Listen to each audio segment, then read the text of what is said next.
lesson. Let's pray. Father in heaven, we're grateful to you for this Lord's Day morning we can assemble together. Pray that we would be in the right frame of mind as we help one another to understand your word, and determined to conform our lives to it regardless of the difficulty or whether or not we've done so successfully in the past. We resolve to press on, seeking to please you and to do whatever you command. We are grateful for this body that meets here, that we can encourage and edify one another. We would draw strength from one another and gain better understanding from listening to one another. And we open your word and study from it. Thank you most of all for your Son, which is the reason why we assemble each Lord's Day, to remember him and the sacrifice he made for us. These things we pray in Jesus' name. Amen. Okay. So we're studying self-control. We started last Sunday with what is it? So we kind of defined what we're talking about, and we started getting into the second part, which is why do we need it, which we'll continue and finish up this morning. And the third part, the final part, is how do we develop it? I realized looking back that there's one thing I had in my notes that I think I accidentally skipped, so we're going to start there. Go ahead and turn to Titus chapter 2. One of the things he mentioned was that it's a quality that is required of elders. And so the elders' qualifications are in Titus chapter 1, and in that same context, shortly after, Paul continues with some instructions to other people other than just elders. And I want us to read those first 6 verses in Titus 2, and I want you to notice the word self-control, and how it's being used, and who it's applied to.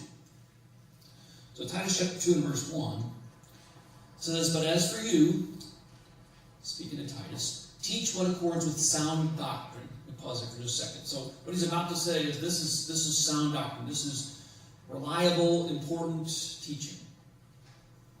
Okay. Verse 2. "Older men are to be sober-minded, dignified, self-controlled, sound in faith, in love, and in steadfastness. Older women likewise are to be reverent in behavior, not slanderers or slaves to much wine. They are to teach what is good, and so train the young women to love their husbands and children, to be self-controlled, pure, working at home, kind, and submissive to their own husbands, that the word of God may not be reviled. Likewise, urge the younger men to be self-controlled." Did you catch how many times they use the word self-controlled there? How many did you count? I got 3. Who are they applied to? So who is to be self-controlled in this context? Older men. That's one. Who else? Younger women. And? Young men. That's 3. Who are we missing? Older women. The older women are the only ones who don't have to be self-controlled. Actually, who's supposed to teach the younger women to be self-controlled? The older women. And that probably means they got to have it too, right? So, who does that leave out? Let's see. We got older men, older women, younger men, younger women. Who's not included there? Who doesn't have to be self-controlled? Doesn't that pretty much cover everybody? And anytime a person's inspired to keep using the same term over and over 3 times in just a few short verses, that makes me think it's probably important. So I just wanted to point that out, that it's not just required of elders, it's required of all of us. All of us are expected to practice self-control. You can comment on that. I mean, I'm going to move on just a second. I just kind of wanted to warm up with that. On page 40, we got through and he doesn't use numbers, this guy. He just uses bullet points, but I number them. So anyway, this section, why do we need self-control? There's 4. We talked about the first one last Sunday. It's the first step of discipleship. Jesus says that anyone who wants to come after me must deny himself and take his cross and follow me. So we talked about that one. We can kind of go back to it. But the second one, he just titles "To Obtain an Incorruptible Crown." And I think he's getting that from 2 Timothy chapter 4. But I actually want to focus in on 1 Corinthians 9, which is one other of the passages that he put in there. So 1 Corinthians 9, I need a volunteer to read verses 24 through 27. So we're talking about why do we need to practice self-control and this idea to obtain an incorruptible or imperishable crown. 1 Corinthians 9, verses 24 through 27. Reader, please stand and thank you. Do you not know that those who run in a race all run, but only one receives the prize? Run in such a way that you may win. Everyone who competes in the games exercises self-control in all things. They then do it to receive a perishable wreath, but we an imperishable. Therefore I run in such a way as not without aim. I box in such a way as not beating the air, but I discipline my body and make it my slave, so that after I have preached to others, I myself will not be disqualified. By the way, we don't know if Paul's referring to this, but it's quite the Olympic Games were occurring historically around this time period. So they were probably, he might very well have had that in mind when he's talking about this using this athlete analogy. So how does self-control apply to athletes, and what lesson is there for us here? What did you get out of that reading that Daniel just had for us? Yeah. Well, I think Corinth had their own games, the Isthmian games. Okay. Isthmus. I think they had their own games, the Olympic. Yeah, the Olympics started in Athens, which is close there, so there might have been other cities that had similar competitions. Yeah, so I think they would have known about it. It would have related very well to the people of Corinth. Probably, yeah. Yeah.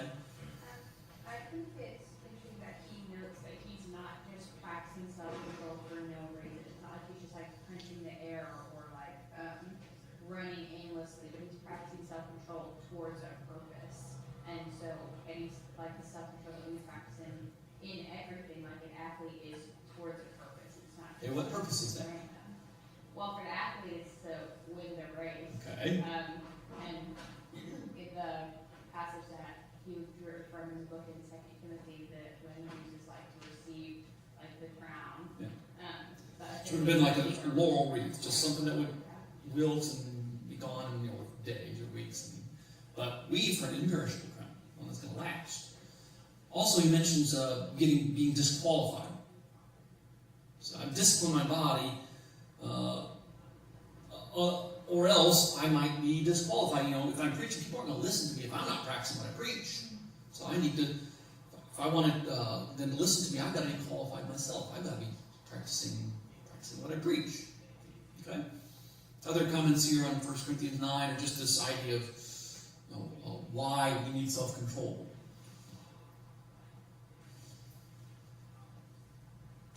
We're going to bring this up. We'll all tie in, so we'll go to the next one, but we're not moving on. We're just kind of looking at the next section here. This third bullet point on page 41 that he mentions, he says, God's grace teaches us to control ourselves. This is from Titus chapter 2 again, so we'll go right back to Titus, just a few verses later. So Titus 2, verses 11 and 12.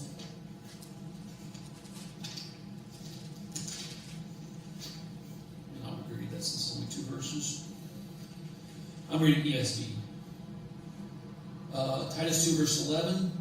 For the grace of God has appeared, bringing salvation for all people, training us to renounce ungodliness and worldly passions, and to live self-controlled, upright, and godly lives in the present age. Notice he makes a contrast there. First he says it's the grace of God that's bringing salvation and training us, or teaching us. And then he mentions some things we're not to do and some things we are to do. So, first of all, renounce ungodliness and worldly passions, the flesh's desires, and live self-control. That's kind of the opposite of that. Upright and godly lives in the present age.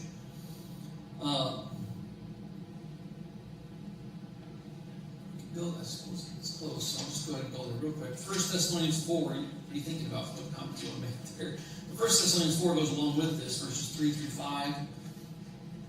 For this is the will of God, your sanctification, that you abstain from sexual immorality, that each one of you know how to control his own body in holiness and honor, not in the passion of lust, like the Gentiles, who do not know God.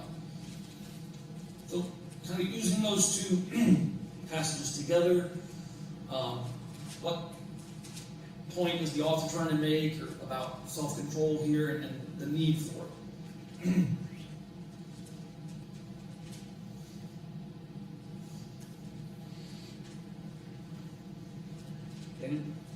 The flesh battles against the spirit, and the spirit is the way to life, but flesh is the way to death. So you have to, in your life, follow the spirit as opposed to being submissive or subject to the flesh. It's a war, and one's going to win. So the flesh and the spirit, I mean, one's going to come take control, but we kind of get to decide that within our own selves. It won't be easy. And by the way, you can't take the middle ground. You can't just say, I'm going to play Switzerland. I'm not going to decide who's going to win. Because if we do that, which is going to win? The flesh is going to win. This is the natural. This is what'll happen if you don't tie up an animal, it's going to run free. It's wild. It's going to. So that's just what naturally it's going to take effort to bring that in. Other comments here from 1 Thessalonians 4 or Titus 2, 11 and 12 that you want to bring out?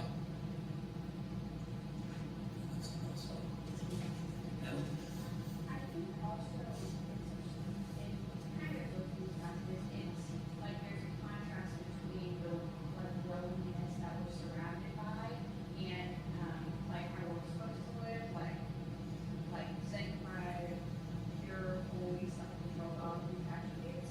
And I think this comes out a little bit more in the Christ passage, but like that's a huge portion of like why God like redeems us is so that we will live as like lights in the world. And so if we don't have self-control, we're just kind of like tossing aside his plan. Like we're created for good work. He says here, he looks to purify himself people who are zealous for good works. Like so if we don't have the self-control to engage in those things, then we're disregarding his grace and what he is calling us. Yeah, and trampling on what Jesus did for us because we didn't allow it to do any good for us. Yeah. Other comments? Our brains are still warming up. It's early Sunday, so keep working at it. There was one other thing that he brought out, and it's actually at the top of page 42 if you're in the lesson book. So the fourth and last reason he gives for why we need self-control is to remain unspotted from the world, which comes from James 1. Visit orphans and widows, and will keep oneself unspotted from the world. So I like that phrase, but I actually want to go to a different passage to bring that out. Let's go to 1 Peter chapter 2.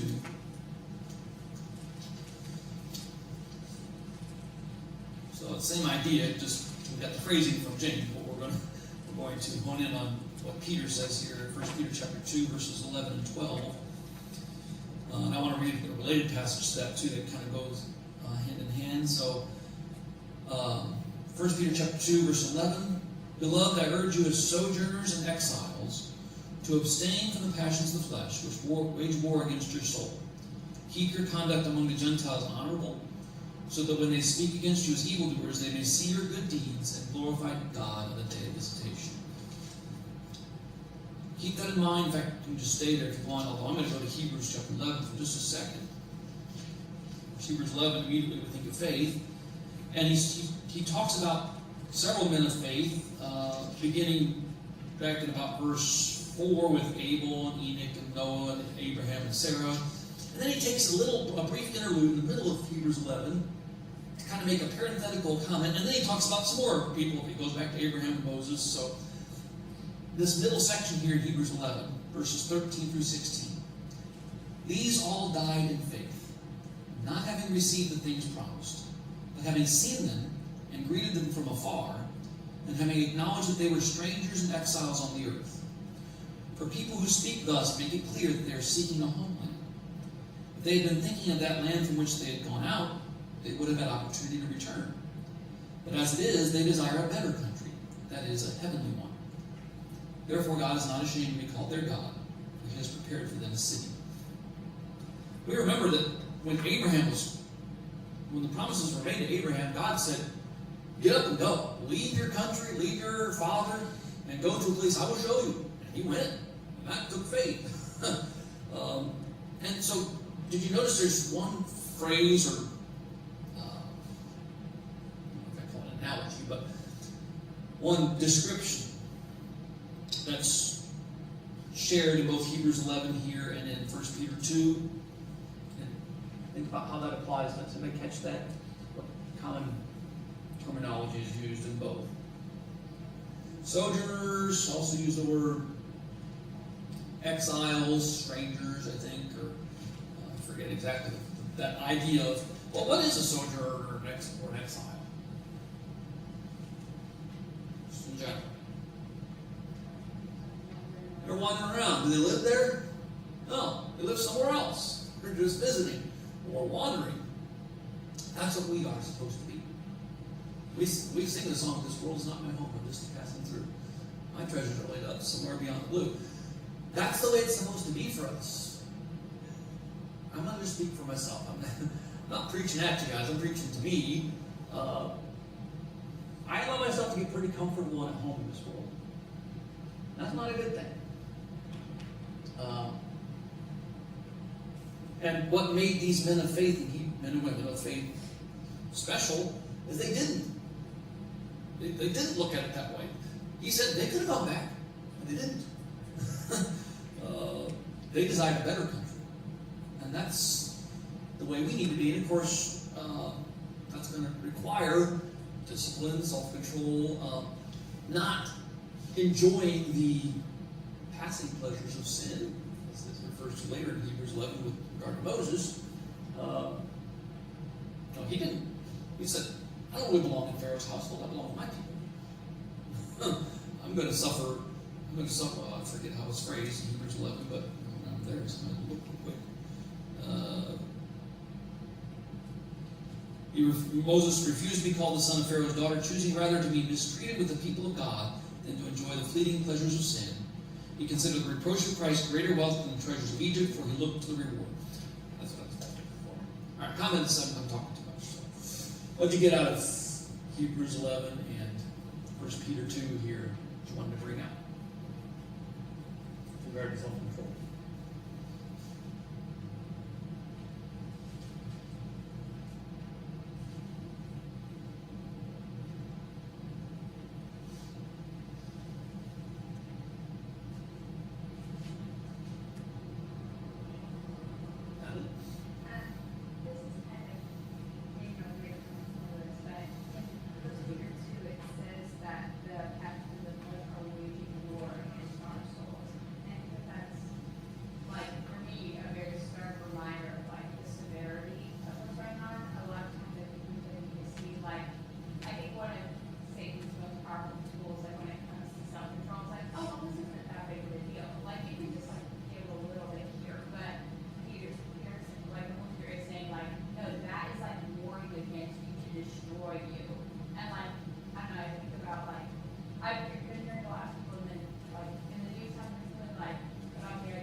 Feel like we don't understand. Yeah, there's an enemy like trying to destroy me through all these things that I didn't see. If we looked at it as war, we would take it more seriously. Yeah, I've never really been through war. America's been at peace my whole life, so if I'd grown up, the greatest generation, World War II, they knew how to sacrifice.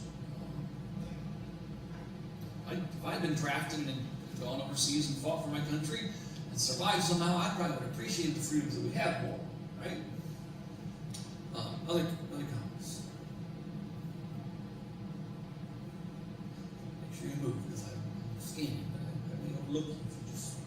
that doesn't catch my attention. Let me check my notes here and see if there's any other comments I want to make on this section. He does contrast with the Gentiles. He does it, I think 1 Peter 2. Well, that's not.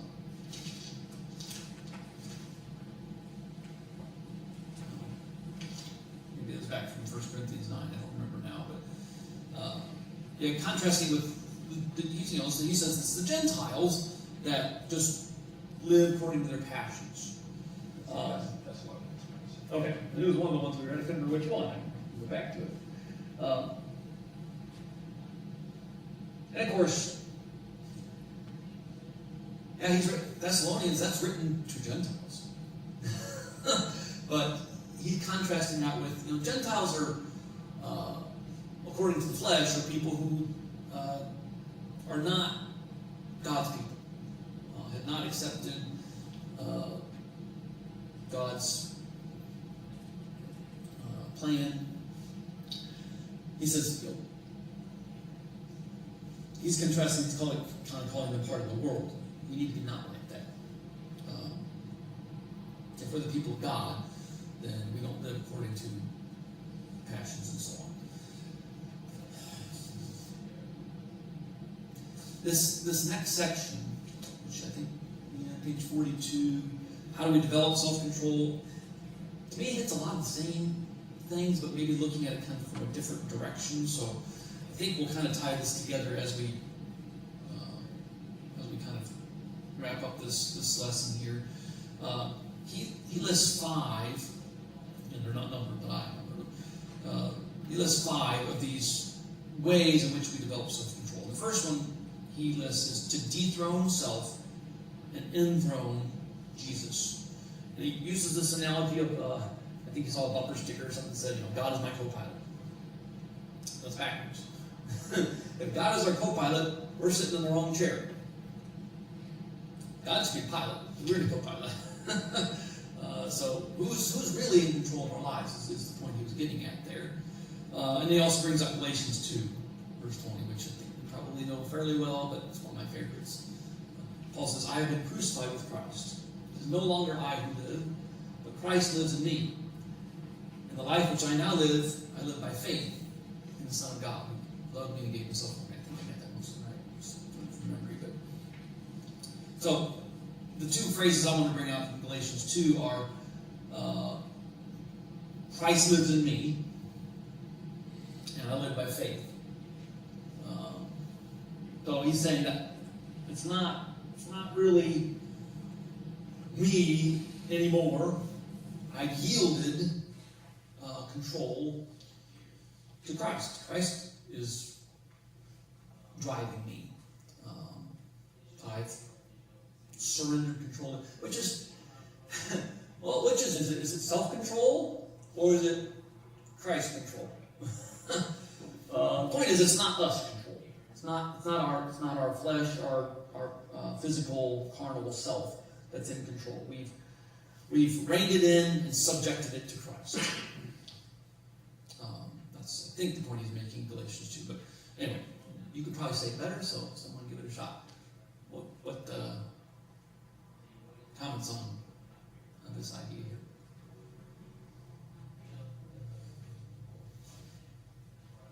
Dan? So there's a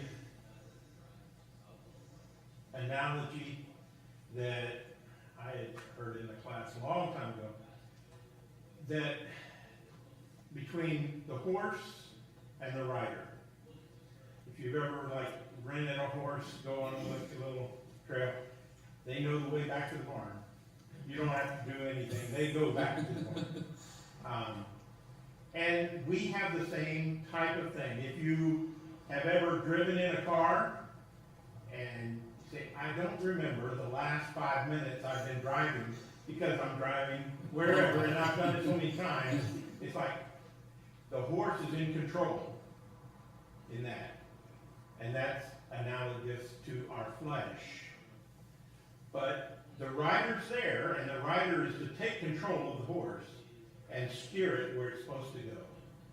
And so, the fleshly desires that we have, that we need to control, God gave those to us, but He put us in charge to steer and control them to His will. So, there is a war set up, and He's giving you the control, and what you do with that control determines life or death, actually. Yeah. And we're still responsible. We're the ones with the reins if we're riding the horse. Guess Jesus would be the GPS then? There? Yeah. I think related to that, we're so many times, we have these passages talk about self-control. Here the image is used like, I've been crucified, I've died, but we're told other places we need to die daily, we need to be crucified daily. Again, has to be a constant effort, kind of piggybacking off of what Daniel said, or that flesh will just take over again. And so while, yes, there's a sense in which, well, I'm dead and now Christ is living in me, if I don't constantly let Christ live in me, put to death the flesh, crucify, buffet my body, make it my slave, force it into submission, there's going to be a problem.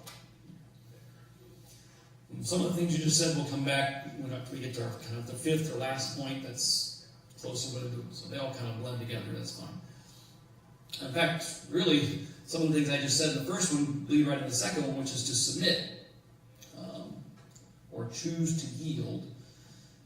Some reminders about submission is, first of all, it's for our good. Deuteronomy 6. It's everything God commands us is for our good. It may not seem like it, but in the long run it will be. And so there's some trust there that we have to believe that that's actually the case. We have plenty of examples to see that, look at Joseph. Not everything worked out perfect in the short term, but long run, sure enough, God was leading him to go through these things for his good. It worked out great for him in the long run. He just had to kind of stick with the plan.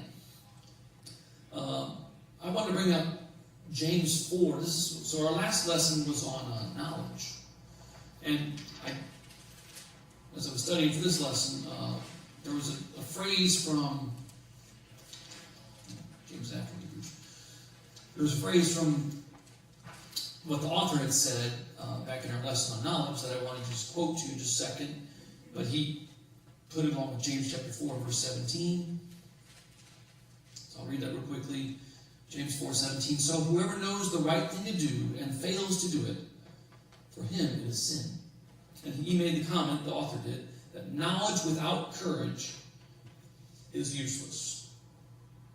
So knowing what the right thing to do is important. We're supposed to add that to our faith.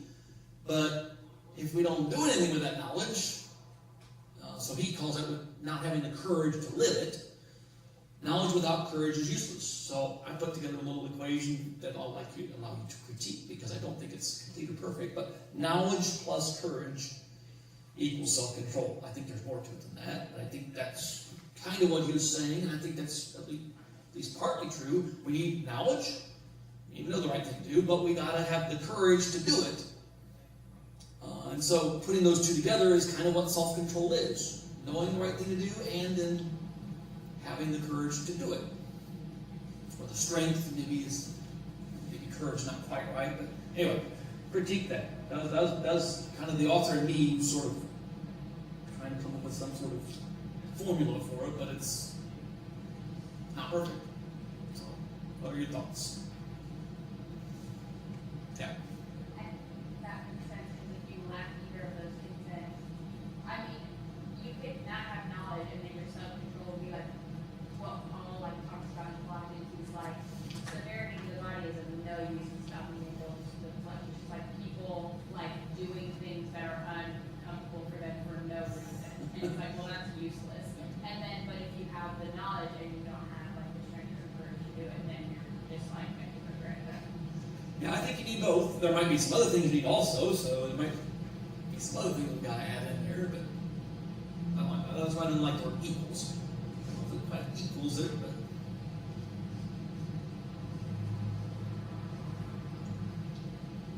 He also mentions discernment. We referenced Hebrews chapter 5 and verse 14 last class. I'll just read it again real quickly. I might bring that in. Talking about how some people still need milk and not solid food because they're unskilled and so on. He wraps it up in verse 14. But solid food is for the mature, for those who have their powers of discernment trained by constant practice to distinguish good from evil. So that discernment that which comes from practice training, being able to distinguish good and evil, is kind of also a necessary component for self-control. Is what I think he was getting at there. It's kind of hard to pull all these passages together. I'm struggling a little bit this morning to stay focused on self-control, but comments on that before I shouldn't say move on, but let's go to things in a minute. Yeah.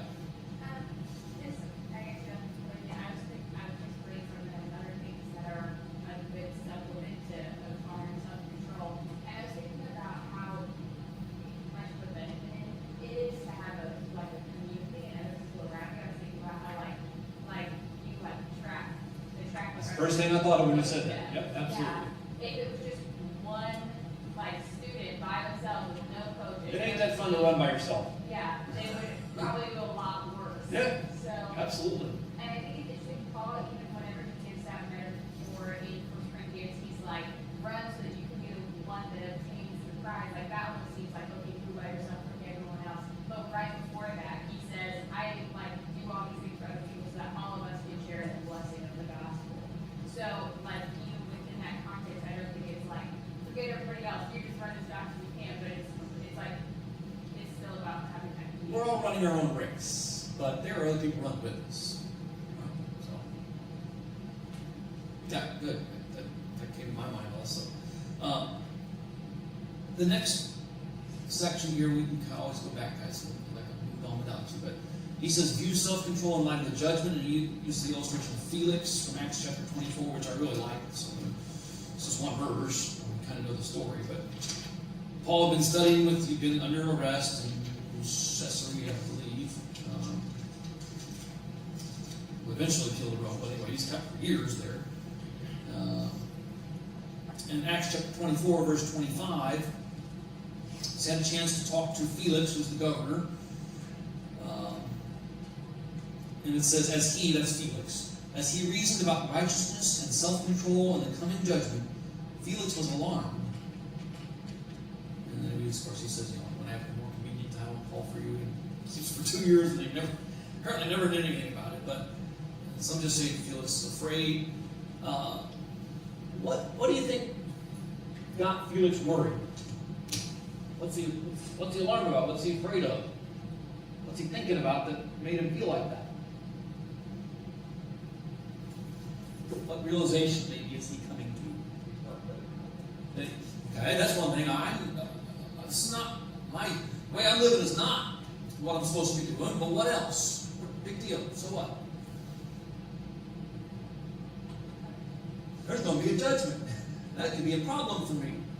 And he's also realizing that if I'm not living the right way, I've got to change. What might that require? Or what might come with that? If we change, Lost his position. might lose his job, or his wife, or his social standing, or a lot of other things, right? I mean, there's a cost. Felix is counting the cost here. And what's Felix decide? Cost too high. That's what Felix. Now, I don't think Felix is doing very good math here, but he did the math. He came to, I think, the wrong conclusion. Felix was basically asking the question: is it worth it? So, you tell me. Is practicing self-control worth it? What's the alternative?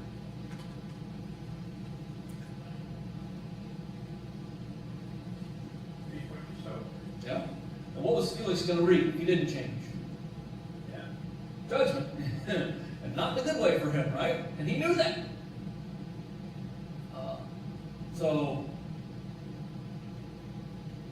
Self-control is an investment in our future.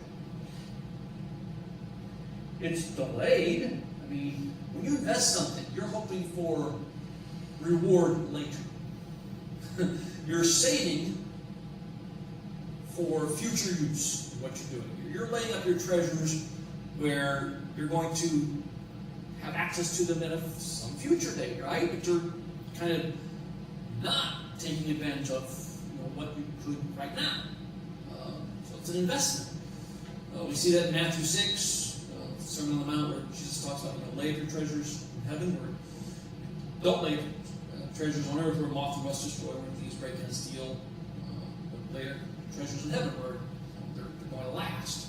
Matthew 19, verse 29, right after he talks about the rich young ruler, of course, one thing he lacks, all that we have in him, according to follow me.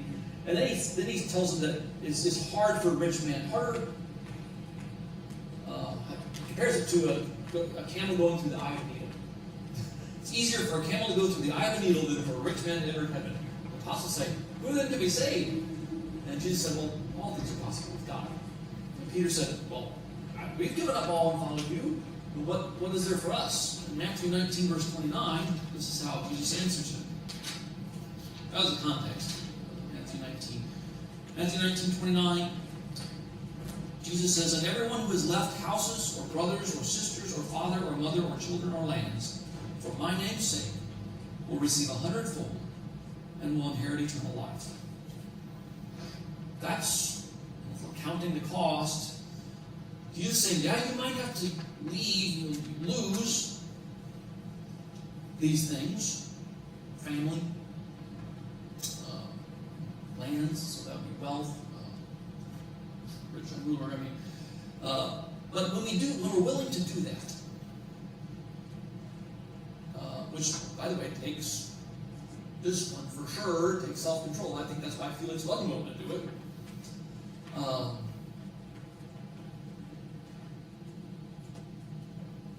When we're willing to not, how do I want to say this? We're willing to give up those things because there's something that's more important. That's discipline, that's self-control. Well, one other thing I want to mention, in Matthew 16, Jesus asked the question,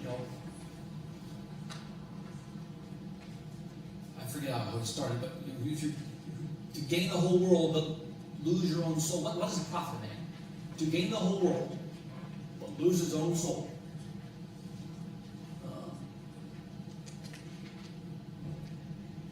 Comments on any of that, and that's a lot of passages actually, but that's my notes going in my mind. Pause.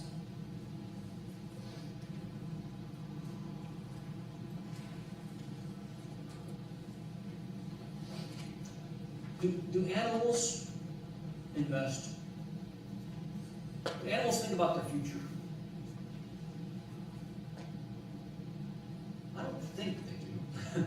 Never asked them. But I'm pretty sure they don't. I think they pretty much live by instinct in the moment. So that distinguishes us from the animals. We can do that. We can look ahead, forward thinking, plan. Animals don't do that. If we just live like animals, we're never really, do animals practice self-control? Doesn't seem to be. Sometimes they're trained by their master to kind of be sort of tamed, but I don't think animals are doing it for themselves. So that kind of leads into the next section here. Well, actually, Jason brought it up earlier. I'm skipping ahead a little bit, but we got 2 points left, 4 and 5. I want to go to the last one real quick since it ties in. I mentioned James 3. We talked a little bit about that last Sunday, controlling the tongue. Of course, we noted that James compares it to a fire. He says that no man can tame the tongue. In other words, it's wild. It's not like a horse where once you break it, it's been tamed or it's meat. The tongue's not like that. And so how often or to what degree do we have to have control of our tongues? Like, what percent of the time do we need to exert control over our tongue? Well, ideally, all of it. If we don't all the time, will it just be docile when we're not controlling it? Is that how? Or I mean, if you're not, yeah. I mean, I know the way it is for me, guys. When I'm not on guard, my tongue does stupid stuff. I say a lot of things that's like, didn't think about that one, and regret it, and have to deal with the consequences of it. And that's the tongue is like fire. Just you light a fire and you don't watch it. What happens to it? It just spreads out of control, right? That's kind of what the tongue's like. It's just, and so it requires continual diligence, is what he phrases it here. We don't get to retire or put our Christian walk on cruise control. If you coast spiritually, well, the only way you can coast is if you're going what direction? Downhill. You can't coast uphill. And if you're on level ground, you're going to come to a stop. Okay, the only way you're coasting is downhill. Is that the direction we want to go? So that's the path of least resistance, but it's not. And so it's going to take effort to continue pressing on, which is what Paul says, I have obtained, I press on. Comments on any of those? Okay, we got one more area I want to get to. We don't have very long, a few minutes, so I'm out of time this morning.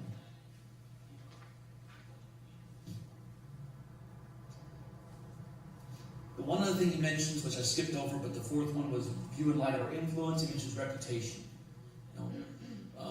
A good name is valuable, but it's also fragile. We can be damaged, destroyed, lost easily just by carelessness, not controlling ourselves. So self-control is not just for ourselves, it's for example, which is for our children and those we mentor, the younger generations, for those around us, those who we seek to encourage and edify. It's controlling ourselves doesn't affect just us. It affects the people around us. Which is another reason, especially if you're a parent, to practice self-control. If you care about your children and what they're going to grow up to be like. So, I'll throw the floor open. We have a couple minutes left. Anything you want to say about self-control? This is your chance.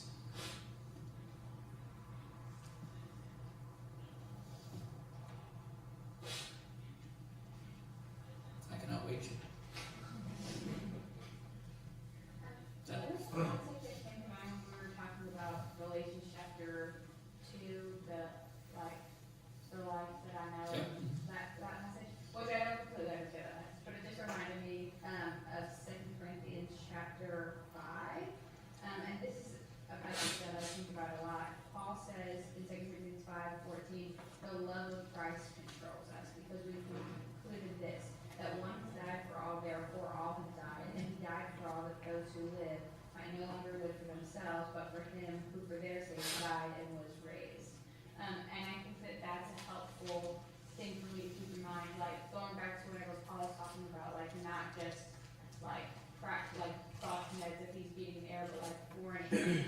Like that's kind of centered on the love of Christ. Like what Paul is controlled by is Christ's love, because Christ's love like teaches him first that like he learned it because Christ died for us and now is raised for us, and so we should live for him. But then also that's like the pattern of how we live for him, is that we extend love to other people in the same way that he extended love to us. Yeah. Well, that's all then. We don't have class during the week because we've got our summer series on Tuesday, but the next lesson is perseverance, so please work on that ahead of time so you're ready to hopefully do a better job of getting participation, and not your fault. Sometimes this doesn't quite pull together, but Thank you for participating in this matter.